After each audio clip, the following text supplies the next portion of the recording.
Boa tarde, pessoal. Meu nome é Bruna e vou falar um pouco para vocês sobre o período humanitário, que está dentro da história do direito penal. O período conhecido por período humanitário transcorre durante o lapso do tempo compreendido entre 1750 e 1850, tendo seu início no decorrer do humanismo. Esse período foi marcado pela atuação de pensadores que contestavam os ideais absolutistas.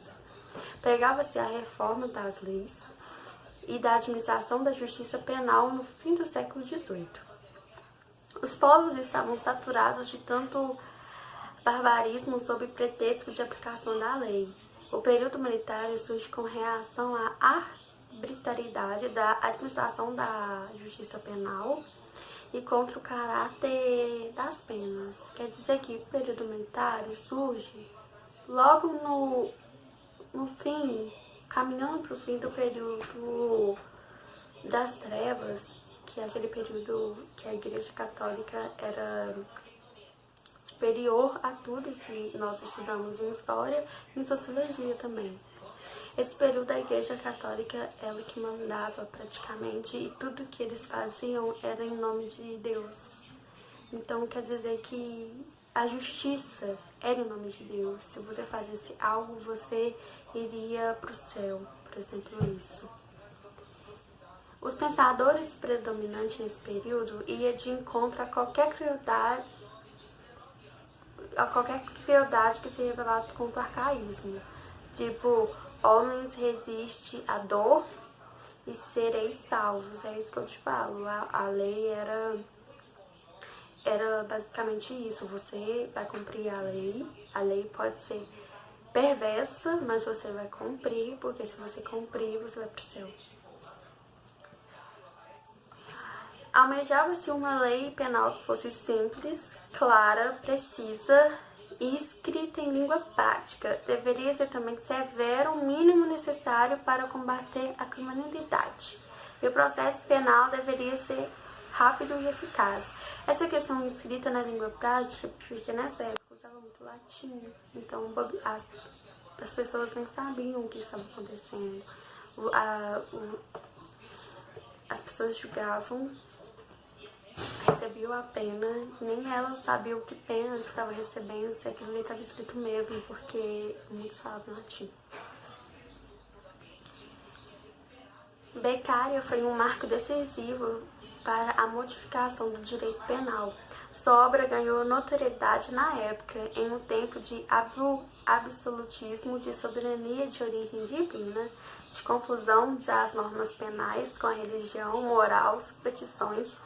Beccaria defendeu ousadamente um direito sobre bases humanas que traçasse fronteiras à autoridade do príncipe e limitasse apenas a necessidade da segurança social. Quer dizer que, na época, tinha intervenção da Igreja Católica e tinha o poder soberano dos príncipes, dos reis ainda. E igual que eu falei com vocês, nesse tempo de absolutismo, tinha uma soberania gigante de igreja, de confusão de normas penais com a religião, moral e superstições. Isso era muito gigante nessa época. Então, foi um marco decisivo Beccaria ser contra esse processo. Outras figuras importantes também surgiram nesse período, tal como John Owen, acho que fala assim, considerado por muitos como o pai da ciência penitenciária, que em seu livro The State of Prison in England relatou a situação das prisões europeias, propondo tratamento mais dignos aos presos, como direito de trabalho, a alimentação sádia, assistências religiosas, etc. Esse foi um dos autores muito fundamentais nesse tempo, nesse período. E Beccaria, como John Owen, vão ser falados, vão ser explicados melhores para vocês, nossos colegas vão explicar melhor para vocês. Aqui foi só uma sucinta, só uma explicação para vocês entenderem como que o período humanitário foi importante para o direito penal que nós temos hoje. Dando continuidade ao trabalho de direito penal sobre o período humanitário, eu vou falar um pouco sobre uma figura muito importante daquela época, que foi o Marquês de Beccaria, Cesare Bonezana. Cesare Bonezana, o Marquês de Beccaria, nascido em 1738, era um aristocrata milanês que é considerado o principal representante do iluminismo penal e da escola clássica de direito penal. Imbuído pelos valores e ideais iluministas, tornou-se reconhecido por contestar a triste condição em que se encontrava a esfera punitiva de direito na Europa dos déspotas, sem, contudo, contestar como um todo a ordem social vigente. Suas obras, mais especificamente a intitulada Dos Delitos e das Penas, são consideradas as bases do direito penal moderno. As proposições ali contidas projetaram arquiteturalmente a política dos direitos modernos, que seria a igualdade perante a lei, a abolição da pena de morte, a erradicação da tortura como meio de obtenção de provas, a instauração de julgamentos públicos e céleres, penas consistentes e proporcionais, dentre outras críticas e propostas que visaram humanizar o direito. Desta forma, Beccaria repensou a lei e as punições com base na análise filosófica, moral, econômica da natureza do ser humano e da ordem. Apesar de ter desenvolvido um interesse pela discussão de filosofia, literatura e das questões de seu tempo, Beccaria nunca mostrou interesse pela escrita, muito pelo contrário. Como Pietro Verri afirmara, Beccaria era por vezes preguiçoso e não demonstrava motivação alguma. Não era incomum a atribuição de tarefas a ele para que os trabalhos fossem feitos. E foi uma dessas tarefas que acabou culminando no trabalho que atribui a ele até hoje, grande reconhecimento, Dos Delitos e das Penas, o seu livro publicado. Acredita-se que, quando Beccaria teve que enfrentar a elaboração do trabalho que daria origem a esta obra, pois era pouco seu conhecimento sobre a penologia, fora Alessandro Verri que, por exercer o cargo de protetor dos prisioneiros, conseguiu dar a Beccaria ajuda e instruções necessárias. Cesare Beccaria morreu de apoplexia no dia 28 de novembro de 1794, com 56 anos. Foi sepultado no cemitério de Della Molazza. Dando continuidade ao tema do trabalho, período humanitário, os reformadores, irei falar sobre o John Howard. John Howard nasceu no leste de Londres em 1726. Ingressamos assim na era que denominamos do humanitarismo penitenciário, fruto das obras e do trabalho de três grandes vultos da cultura penal e penitenciária. Irei falar alguns aspectos da doutrina de John, pois os demais serão informados pelos outros integrantes do grupo. Saber sobre a doutrina é indispensável para a compreensão da evolução da pena privativa da liberdade, nomeadamente no que toca à sua concepção e também ao melhoramento das condições de vida daquele que se viu e vem privados de sua liberdade. John viajante filântropo inglês, dedicou a sua vida ao melhoramento das condições na vida das prisões. Nas prisões. John sentiu-se horrorizado com as condições em que viviam os encarcerados, não só na Inglaterra, mas também por grande parte da Europa. O próprio John sentiu na pele as terríveis condições, pois quando se dirigia a Portugal por ocasião do terremoto, com a intenção de auxiliar as populações portuguesas, o barco onde seguia foi capturado pelos franceses que o aprisionaram, tendo conhecido aí os horrores das prisões francesas. Deste modo, o contágio do vício espalhava-se pelas prisões que convertiam em lugares de maldade, que se difundia rapidamente para o exterior. Os loucos e idiotas eram encarcerados com os demais criminosos, sem separação alguma, porque ninguém sabia onde colocar. Serviu de cruel diversão para os outros presos. Vigorava então o chamado sistema de comunidade, que se traduzia em colocar nas prisões todo tipo de delinquentes, sem qualquer critério, nem separação, pois o que se visava era tão só retirá-los da sociedade e fazê-los pagar pelos seus crimes. A denominada febre carcerária, de qual morreu Howard, graçava livremente pelas prisões. A higiene era inexistente, os reclusos viviam amontoados com espaços exíguos devido à sobrelotação, e o contágio físico e moral era diário, pois juntavam-se com o recluso primário, o recluso saudável com o recluso doente, o condenado por crimes graves com o condenado por crimes leves e o criminoso já velho com o delinquente juvenil. Howard propôs assim na sua obra uma ampla reforma penitenciária, cujas bases eram as seguintes: educação religiosa, trabalho regular organizado, condições alimentícias e de higiene humana, isolamento parcial para evitar o contágio moral e inspeções periódicas. As suas ideias não foram, pelo menos inicialmente, levadas à prática no seu país.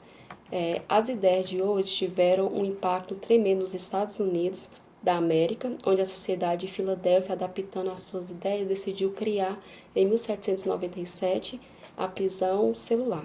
A obra de John Howard, que foi considerada como o apóstolo da humanização das prisões, foi continuada em parte por Jeremy, que será especificado, na próxima apresentação. Boa tarde, hoje a gente vai falar sobre Jeremy Bentham. O Jeremy Bentham, ele nasceu em 1778 em Londres, Inglaterra, no dia 15 de fevereiro. Em 1832 ele faleceu. Ele foi um filósofo inglês e jurista, que chefiou um grupo de radicais, filósofos radicais, conhecido como utilitarista. Ele formou-se em 1760 no colégio Queen's College, em Oxford. Após graduar-se em 1764, ingressou na Lincoln's e com o objetivo de se qualificar no direito. Mas aí ele desistiu e resolveu filosofar. Em 1776, publicou seu primeiro livro, um fragmento sobre o governo, uma crítica anti-reformismo de Blackstone, que foi considerado o primeiro passo da escola utilitarista inglesa. Em 1781, o Bentham ele recebeu o convite de Lord Shelburne, posteriormente o primeiro marquês de Landstorm, para que fosse trabalhar em seu escritório de direito em Lincoln's. Através dele, o Bentham entrou em contato com vários advogados e políticos de Wien. O ponto de partida de sua doutrina foi seus estudos sobre a ciência do direito, concentrado no justnaturalismo. Sua teoria dizia que o impacto entre membros de uma sociedade devia ser necessariamente feito em contato anterior original. Partindo dessa premissa, sustenta-se que a autoridade suprema não cumpre sua obrigação para os súditos, assim como a obediência deve prevalecer. Para o Bentham, o cidadão teria que obedecer ao Estado e, assim, teria um Estado organizado e as pessoas seriam mais felizes. E essa felicidade geral, o interesse da comunidade em geral seria com a adequação hedonista, isto é, uma soma de prazeres, o correto com o legislativo, o modo de agir, a maneira certa de agir. Assim, a teoria do direito natural é substituída pela utilidade. E o principal significado dessa transformação é a passagem de um mundo fictício para um mundo do fato real. Ou seja, deixar de ser fantasia para se tornar uma coisa real.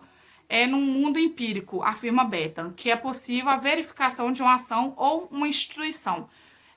Uma combinação do agir, do legislativo e das pessoas. Sua utilidade ou não, o direito de livre discussão na crítica é constituída pelo que é necessário em primeiro plano.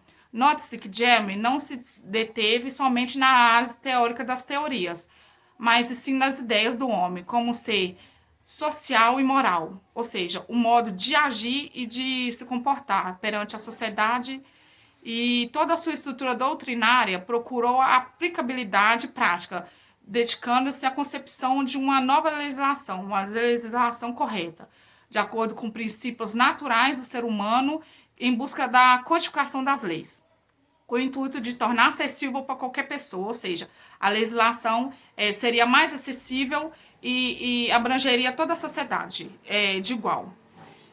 Em sua obra intitulada Introdução dos Princípios Moral e da Legislação, teve como princípio em sua individualidade instrução do princípio da moral e da legislação, o modo de agir perante a sociedade e a legislação, o modo de agir da legislação. Teve como princípio objetivo materializar seu principal ponto de vista, com grande carga axiológica. Bentham expôs de maneira pormenorizada, afetiva, a aplicação dos Princípios da utilidade, como finalmente toda e principal indivíduo. Motivos determinantes de seus respectivos valores morais. Ou seja, o Betta acreditava que o modo de agir, o comportamento das pessoas ia interferir na sociedade. Ou seja, a legislação ia agir de forma correta com os cidadãos iam agir de maneira moral, ética, e assim a legislação seria correta e atingiria todo o público, que seria o que ele chama de felicidade completa. A qualificação dos efeitos teria como base utilitária, sendo do bom daquilo para o prazer e o mal, o que causa dor, o que traz felicidade. Um dos métodos dele foi o método quantitativo. Como dito anteriormente, o método quantitativo é para definir o valor da conduta, calcular o grau da conduta do cidadão na sociedade. E a ética é um conjunto de padrões morais que depende da sua obrigação. O indivíduo em relação a si mesmo, na maneira de agir, na maneira de falar, na maneira de se comportar perante a sociedade. E tendo assim um padrão ético, um padrão moral. E a moral seria a designação de um conjunto de princípios, de normas, imperativos ou ideias morais de uma época ou de uma sociedade determinada. Ao passo que a moralidade se refere ao conjunto de uma relação efetiva entre o correto e o incorreto, o certo e o vigente. E a justiça social era a busca de um ideal de justiça, ou seja, a justiça correta, uma justiça que atingiria a todos. Sua teoria também colocou uma responsabilidade para o Estado. A principal obrigação consiste em deixar povo não sofrer, não passar necessidade, significa garantir um nível de subsistência mínima, renda para assegurar a sobrevivência de todos os cidadãos. A conclusão é a teoria do utilitarismo, visa a maior felicidade, a forma de como a pessoa vai agir em sociedade conforme a legislação vai agir perante esse cidadão. Não próprio do agente, mas a maior felicidade é o número de pessoas envolvidas, as pessoas que estão relacionadas a esse bem material. O comportamento moral se manifesta de forma de hábitos e costumes. O objetivo do estudo foi a influência desse fato na concepção da legislação, desde a motivação e sua vigência, e sua eficácia perante a sociedade.